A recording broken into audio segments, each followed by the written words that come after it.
And welcome back to more A Hat in Time.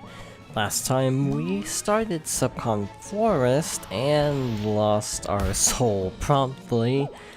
And this time we're gonna work on getting it back, which takes a little bit of manual labor. We have been recruited by a mysterious entity to do a bunch of chores for him.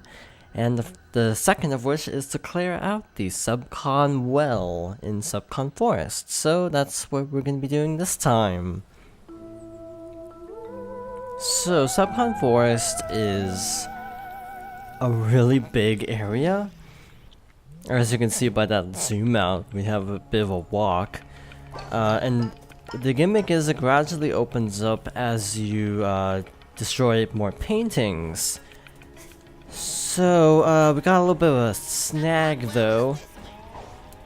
We got more of these little guys, but we can't actually reach one of the paintings because we need an item. You know, we can get this one, and this progress to save, which is extremely nice.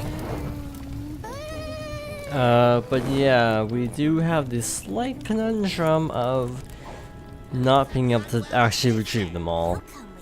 This is actually stressful because you gotta get the painting over there, but a la Super Paper Mario, you're getting dragged down by mysterious ghost hands.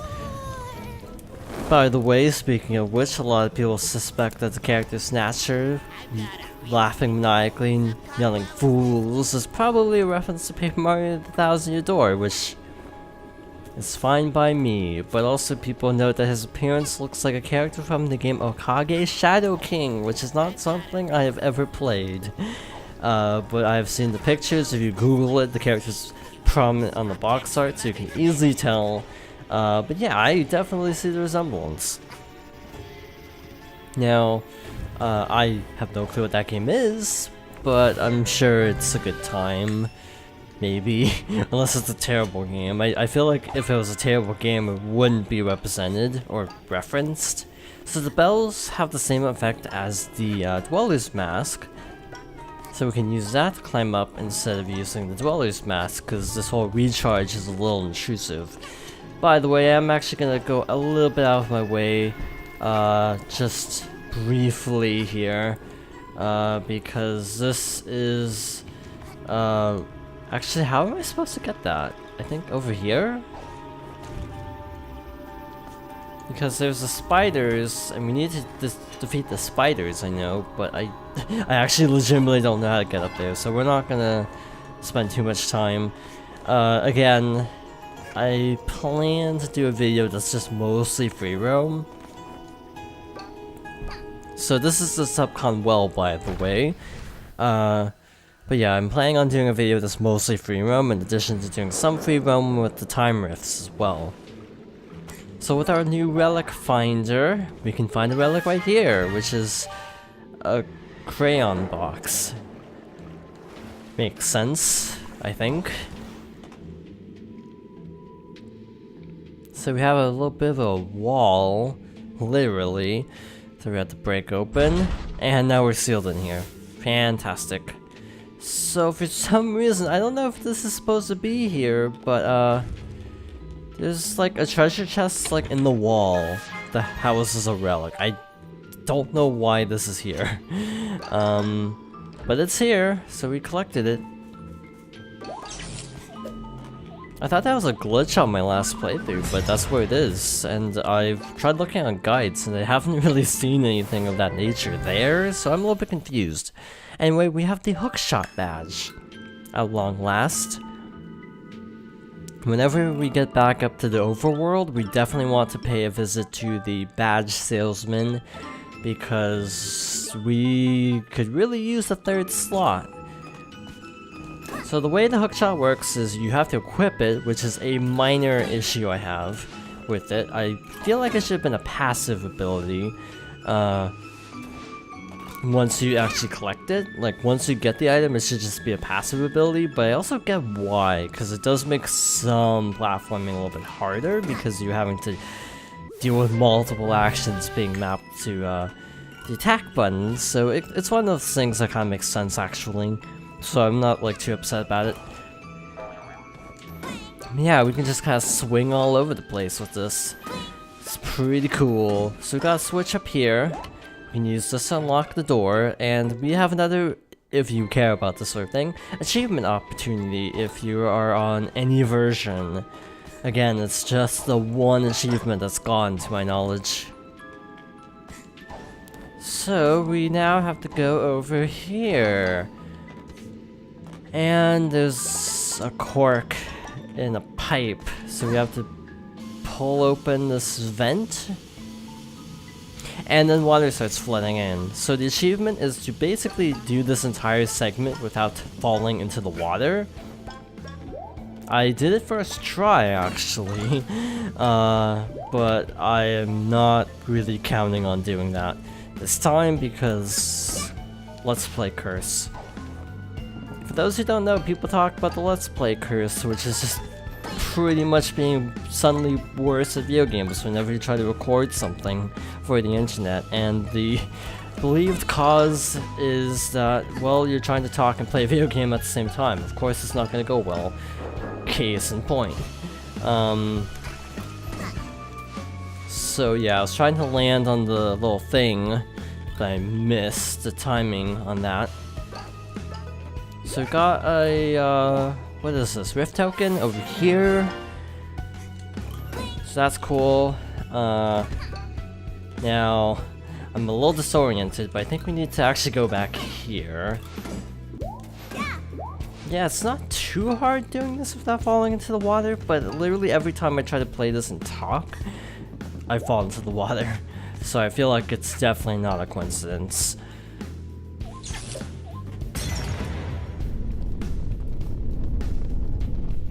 And we're being swept away.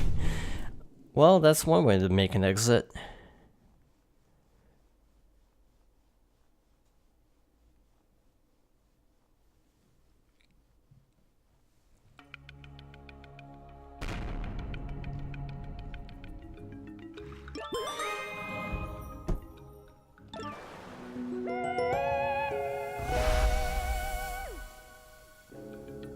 And there you have it. We have another timepiece at our disposal. So, that should bring us up to, what, 15? I actually forgot how many we had. And now we could hypothetically go back and do chapter 2. But I think I'm not going to. I think I'm just gonna stick with chapter 3 for now, just to make it easier. And we have a new little intro, and I skipped it because of instinct. But that new intro is basically because we can actually get to Alpine Skyline now that we have the hook shot. I always call it a grappling hook, but it is technically the hook shot. So, yay. There's all the references. So, we're skipping a few acts to Act 5, Mail Delivery Service. This one is a little finicky, and I don't know why. I like the hat, though. So, this time Snatcher is actually waiting for us, so that's not ominous at all. So let's go see what he wants. Good morning! Are you ready to complete your contractual obligations? I'm not heartless. Ever so often, I sneak into mailboxes and steal letters. Then deliver them to my minions. That way, it's almost like someone cares about them. But our last mailman has gone. Poof! You'll have to do. I've got a gift for the occasion. Although it requires a special kind of hat to use. I hope you've got it.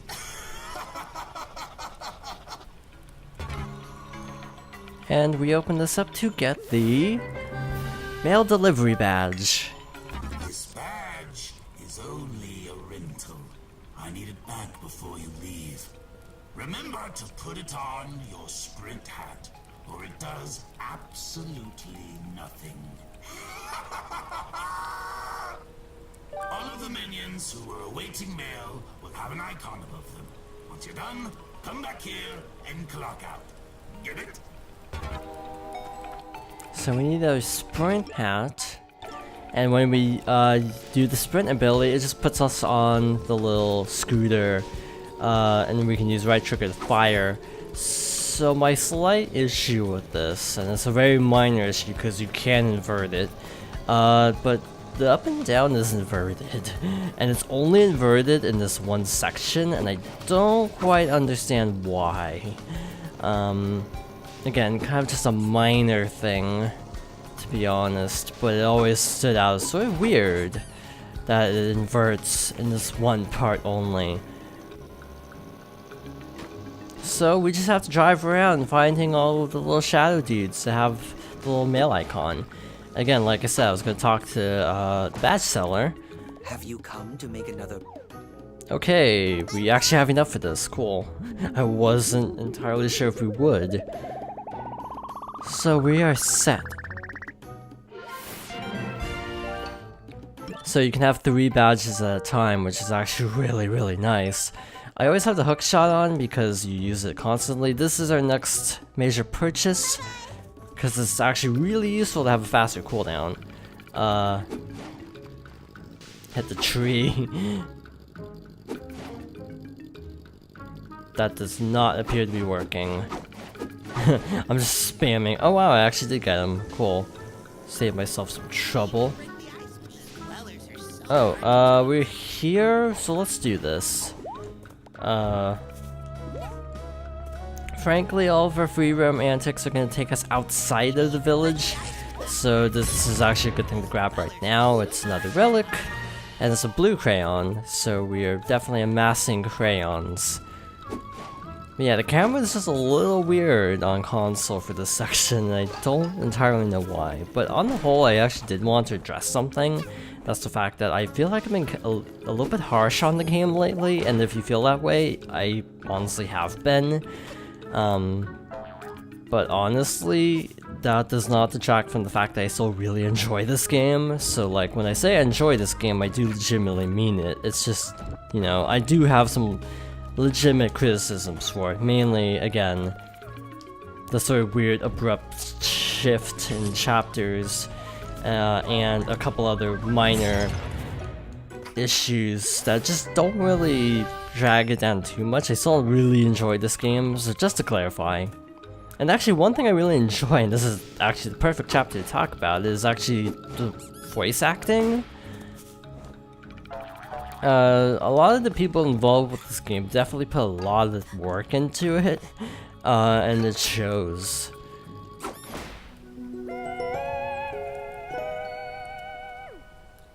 I think the two standout. Oh, we did it. Cool. I think the two standout voices for me are actually probably Snatcher and the Conductor, because both of them are just so like over the top evil all the time to a sort of almost comical degree that it just works for this game so well, and I really appreciate that little nuance to the voice acting. So, we are not gonna go see Snatcher immediately. We're gonna actually make a slight detour over here and see what these things are.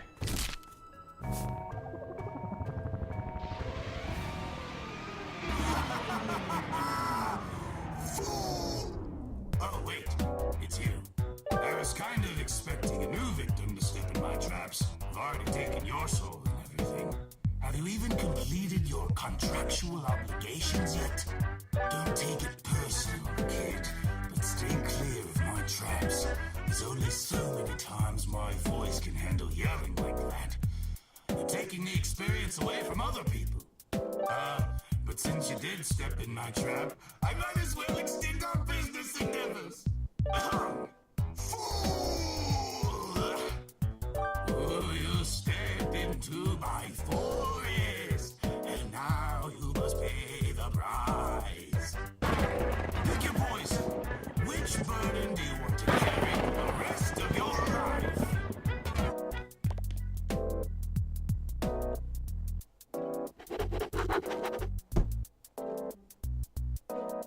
Not a bad choice.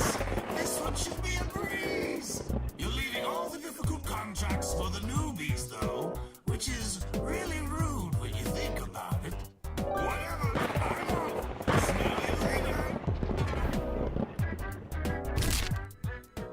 Now, I always pick them in a particular order if I end up stumbling upon his traps.